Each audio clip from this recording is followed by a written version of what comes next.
Hey, it's Ryan Cavino with Northeast Realty Partners and RyanCavinoRealEstate.com, bringing you the hot bank-owned homes of the week for the week ending December 13th. It is Monday, December 13th, and these are some bank-owned homes that came on this week or are being represented. That they came on in the past 7 days, and I wanted to take a quick look and show you some hot properties that are out there. Let's start out with downtown Boston, the waterfront, 65 East India Row, unit penthouse G.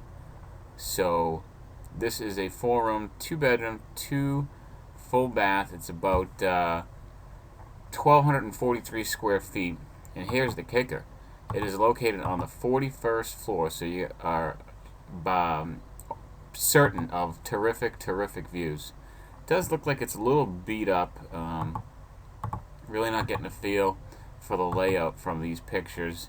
I'm sure it does need some work, but there's only so much work you can do in a condo. I mean, there's only so many things that can go wrong before you start getting into the condo building problem, and that's not your responsibility. So let's take a look. It's on for $591,900. It's assessed for $539,900. So the assessment's a little less than what the asking price is, and the condo fee is about $1,100. It is 312 units in there. There's a pool. There's an elevator, obviously, to get to the 41st floor. But it's just a really cool building, and I can help you out with more information and how to strategize an offer for that property. Next one is in Somerville. Now, this property is gorgeous on the inside, and you're thinking 1,300 square feet, 2-bedroom, 1.5 bath for $179. What's that? So the reason that is one, the property has no condo association. So while it says purchase this property for as little as 3% down, this property is approved for Home Path Mortgage. I would most certainly double check that, because no lender that I know has been regularly lending on condos with no condo association, and so that couldn't furnish a 6D certificate. So you most likely have to use unique financing or cash, and then hopefully go over to the other units and see if you can get an association up and running. But you don't know, what everybody else's situation is like. Do they have money to do an association? Are they squatting? Do they buy at the peak and now they're just trying to stay there without being homeless through the winter?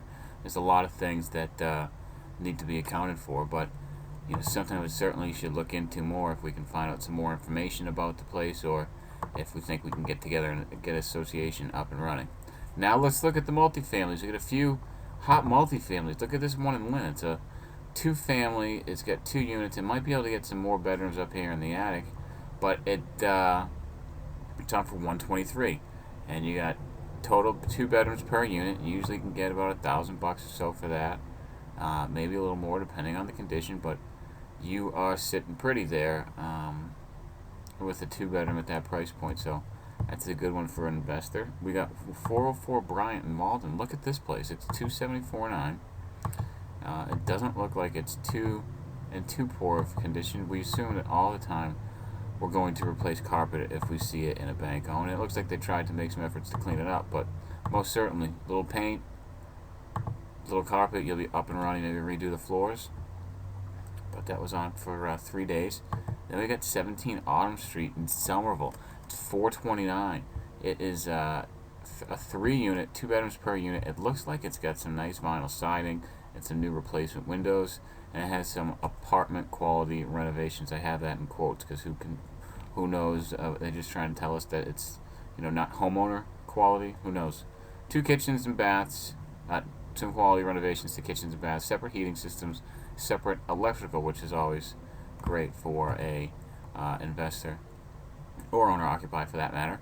But it's 2,853 square feet, which is right under 1,000 per, like 950 or so.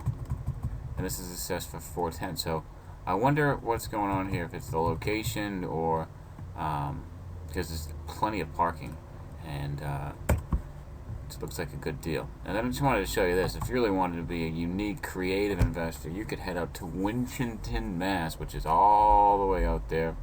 And this is a 6-plex that has 2 occupied units, 2 vacant, and the other 2 vacant units need some work. Expected gross rent is $3,600. That's $600 at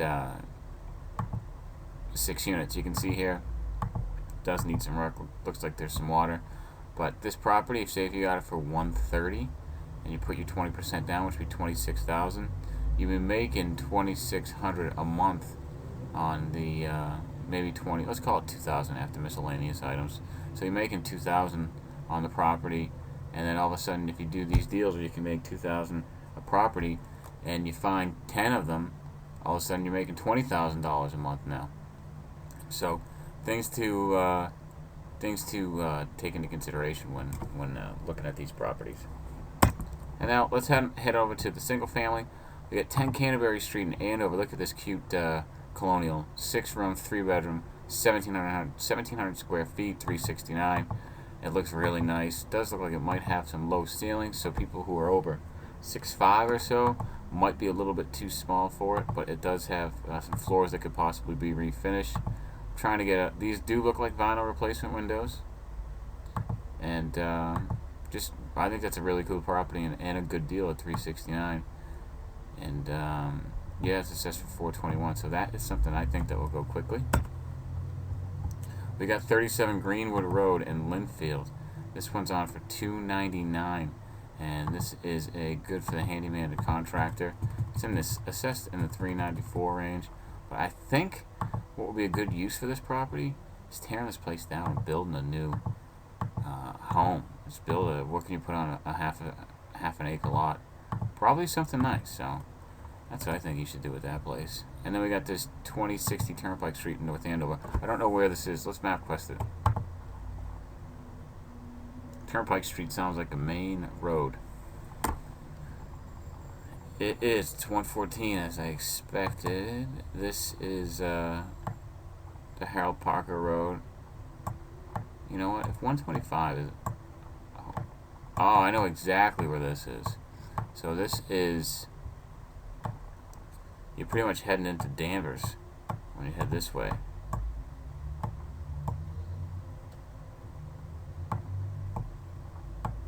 Cool. And that's a nice looking place, but does need some... Looks like it needs a little bit of updating. Paint, refinish the floors, but it's a nice house. And that's it. That's your Hot Bank on Homes of the Week.